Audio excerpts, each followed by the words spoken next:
Ngayon naman, nagbo-booster na tayo sa cheeks. So, ano ba itong booster na to?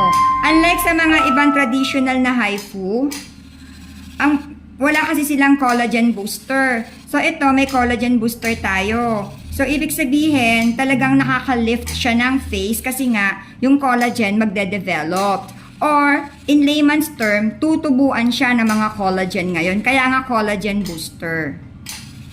So, maganda to after. Meron po ba siyang sakit? Wala. So, yung kanina yung medyo na ang pain mo is hanggang number 3 lang, ano? Ito wala talaga. Ito wala, ayan. So, ayan. Mas lalong mag-firm yung mukha ni ma'am at maa-achieve namin yung sinasabing hugis, bigas na mukha. Okay na yun. So, ang ginagawa namin ngayon, nagka-12D HIFU na kami sa jowls or dito sa jawline ni ma'am. Kasi 'di ba kapag tayo ay nagkakaedad, lumalawlaw yung mga jowls natin. Ngayon sa case naman ni ma'am, gusto niya hugis bigas. So yung V-neck talaga or V-shape. So ayan.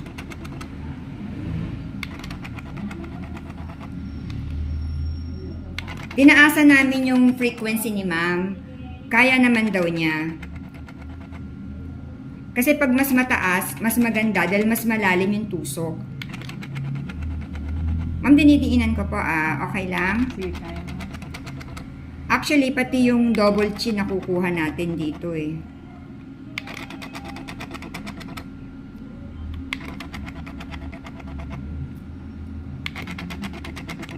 So, mamaya i-compare namin yung picture. Pwede natin i-compare yung picture mamaya.